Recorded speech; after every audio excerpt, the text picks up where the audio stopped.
Hey everybody! Today we are talking about the differences in bar culture and drinking culture in Denmark compared to the United States. And we're joined by somebody who spends a lot of time in bars, Miss Chantal Al Arab. Yes, I've been touched by an angel. Yes.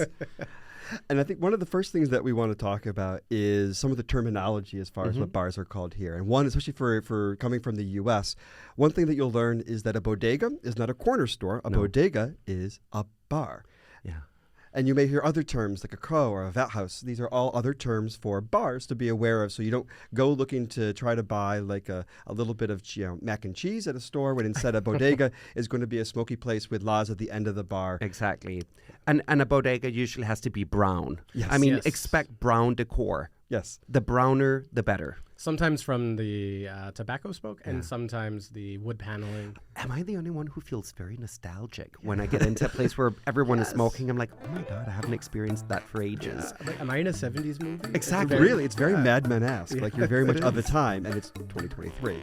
Yeah, and that's maybe a good lead into another difference is that in many establishments, you can actually smoke. Now, this is not all bars. Any that serve food, you won't be able to, and any that are over a certain size, you will not be able to. But some of the most fun are those smaller kind of corner bars that do allow smoking. I love it. I mean, I always face the challenge that I have to smoke or wash my hair the next day. Sure. But apart from that, there's just something about those places where, you know, the walls are brown, everyone is smoking, and especially when they're telling stories, you know, those tall tales where you're not really sure if it actually ever happened. I just love that. I love it. It is funny here because I remember like literally when I first turned 21, I think in New York you could still smoke in bars for like 1 year. And so I had like one Same in stretch of my life. Pennsylvania. Same in Pennsylvania. And so it was very weird when we moved here to be like, you can smoke in bars here. Yeah. Like it was like stepping back in time. You used to be able to smoke on the train like not too long ago. God, I remember that. I remember that. It's so funny that such a healthy place has such a embedded smoking culture And everywhere. that the smaller the place is, the That's what you're allowed to smoke in. safest it's deemed to smoke. Oh, I usually just go in there with a straw. Yeah. You don't even have to bring to your fit own. in. Yeah, you don't even have to bring your own cigarettes. You just bring a straw, and just by inhaling the air, you'll get a bit of a Ooh, buzz that from and all the nicotine. Yeah. Also a good budget tip. Yeah. Right. Yeah. Secondhand is also a budget opportunity. It is. I like that. Yeah. I like that. Another thing that you'll find about bar culture in Denmark is that beer is the center of drinking. Yeah. This is a beer country. It is. Obviously, you can find spirits. I don't think in a bodega I've ever seen anybody order a glass of wine. Don't. I don't If think they so. have wine, don't. It's probably vinegar that has been Yeah. left out too long. Or you'll go blind if you drink it. Right, Yeah. right. It's actually Just it's the descaling It is, vinegar yeah. that they're Yeah. using for that. Yeah. So realize that beer is the center of it. And also do know you can find classier cocktail bars around town, Yeah. but realize that the cost is going to be €20 or so to get a simple, even a simple drink. Yeah. I do like the Danish shot culture, though. Ooh, Can we yes, just talk about absolutely, that? The little yeah. shots, both the gammeldansk.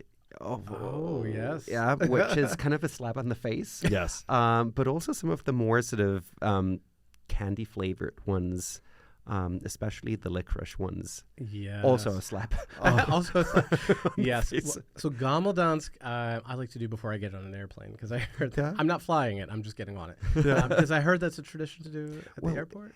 Allegedly, it helps you if you have a bit of an upset stomach because it's an herbal remedy, With 40% alcohol. as all the As best all- medical remedies are, right? Just a side benefit. Mhm. Yeah. And the licorice shots, they're tough for me. I always have to give it a little sniff before I decide which one I'm going to do. Yeah. But yeah, it's also just part of the drinking culture. It's a part of it, and you know what? After a while, you get used to them, and they're not that bad. The hard part for me, like the Gayul, like the really sweet ones, is just that like they're so sugary. Yeah. Like I feel like it's like instant hangover. Like Oh, if it you is. do too many of those. But also, if you do a lot of them, your hands, like oh yeah, they get basically that green you touch color. the shot glass, and when you let go of the glass, it's still stuck to your hand. Ooh, yeah. But I mean, they are usually 10 shots for a very cheap rate, 100 kroner or about 15 euro. That's a little dangerous. However, it is a cheap way, an efficient way to get a little bit of a buzz on because it can be a bit expensive for the other drinks. But also, there's something very communal about them. If you get a tray, Yeah, you can sort yeah. of hand them out. You can talk to the table next to you and be like, hey, do you all want a shot? I kind of like that. It's a good way of breaking the ice. Yeah. I think that's one of the funny things is that in some ways Danish bar culture can be quite transactional. You get the beer for yourself. You might get around for your friends or whatever else, but it's very transactional that way, except shots. Yeah. Yes. Shots is the one thing that you get the tray of shots and you just walk around and, as you say, talk to strangers. It's that funny, like, kind of like side cut on exactly. culture that way. So another thing that is different here is to realize that generally in pubs here, you're going to find that there's no food, no TVs, they're not sports bars, especially compared to what we're used to in the US or what you see in the UK, that bars are for drinking. Yeah. Of course. It's like, why would you ruin that with food? I mean, can you imagine a place where you go to drink? Wouldn't that be magical? Right? Yeah. No, but that is true. And perhaps also that, depending on the place, of course, that things happen a bit later. Yeah. Yes. I love, I'm getting a bit too old for it now, but had we had this conversation maybe 10 years ago, I would have said all the best things happen after 4 a.m. It's really the late night that sort of. The late night is the keep it. And I think that point of no food, no TV, that also is a reflection on Danish culture a little bit too, because the idea is that you are going to be mindful. Even if, okay, you're meeting with friends to have some drinks, that's what you're doing. You're not going there to watch a game. You can do that at home before you go out. You're not going there for dinner. No, you're going to have dinner at a table or at a restaurant with your friends, but then go to the bar. So it's actually a nice part of the culture. But reflected. also because the place where you have dinner, there won't be loud music and a Yes. lot of loud talking, so you can actually have a conversation. And then once you've sort of loosened up a bit, you go to the bar where you have sort of the more sort of informal conversation. Yeah, that was a big. I don't want to say shock because I could deal with it. That's a little dramatic to say shock, but that was a big difference when we moved here to not go out to eat at a bar. Yes. Yes.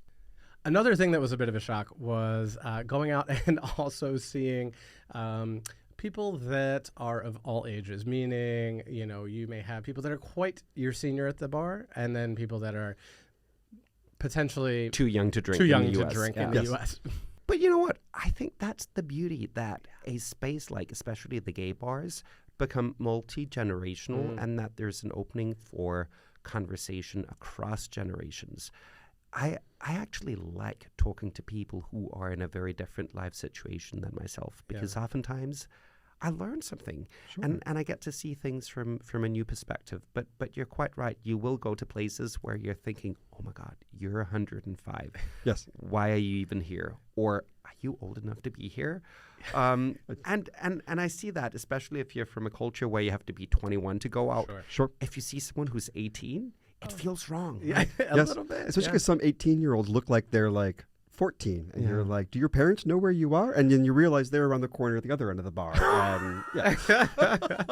But that would be a bodega. Yeah, the bodega, yes. But it's nice too because you can often have them help you with your phone or learning what TikTok is. There's a lot of benefits to that. They can do as well. your They taxes. can do your taxes. It's really, there's some benefits as well. Yeah.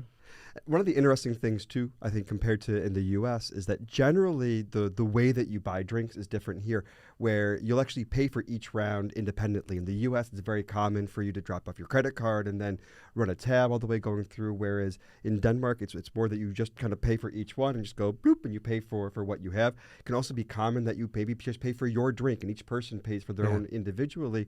And then especially compared to the U.S., generally tipping isn't expected. And if you do tip, like, it's very much appreciated, but it'll even be recognized to the point that somebody usually rings a bell or something to acknowledge a nice drapang that somebody has dropped off in that way. And even the tip can just be, if you pay cash, it can be a few coins. Just say keep the rest, or if there's a tipping jar, just put a few coins into that. It doesn't have to be a certain percentage. And that is something that I really appreciate because it can be annoying in the U.S. to give your credit card to open a tab and just let a stranger have access to your What bank are they card. doing with it? It sits in some, like, index card box. And the problem is if you keep going all night, sometimes you forget to go get it back, and then you have to go back to the bar the next day. And most bars don't look as good in the daylight as they did in the night. And neither do you the next morning. No, and you feel like a jerk. And having to go back. GDPR issues. Yeah. Also all that. A lot of Bars and drag queens, never look at them in daylight. Another one that I was a bit accustomed to in the U.S. that maybe wouldn't do here is sort of going out by yourself, and kind of sitting at the bar and thinking that, oh, the bartender will entertain me, and whoever else is there by themselves will sit around me at the bar, and then I'll have a conversation with them. And it's just socializing is a little bit different than in a pub in the U.S. Yeah, and again, it depends on the place you're going to, because there are places where a lot of regulars go, and they'll go there and they'll know people. I think it's more the idea that small talk for the sake of small talk seems shallow. So if you're a regular, you're there, you already have an established kind of relation, then it's okay. But if you just go there and they know that you're just there for one night only and you went out on your own, it's almost like they feel like they don't owe you anything. Yes. I think in many ways, I think bars in Denmark are kind of an extension of your living room. And the idea is it's where you go either because you're a group that meets there and you see it. It's where you go with friends to hang out outside of the living room. It's not a place that you go to. You may meet random people over the course of it, but the intent is to be with people you already know. And talk about something that matters rather than small talk. Yeah. And of course, these aren't all hard, fast rules, but these are just some things that we wish we knew about bars and drinking culture in Denmark before we moved here. And if you want to see some other things that we think nobody really tells you before you move to Denmark, you can check out this video right here, where we talk about the things we wish we knew and that nobody told us before we moved to Denmark. Thanks for watching today, everybody. Hi.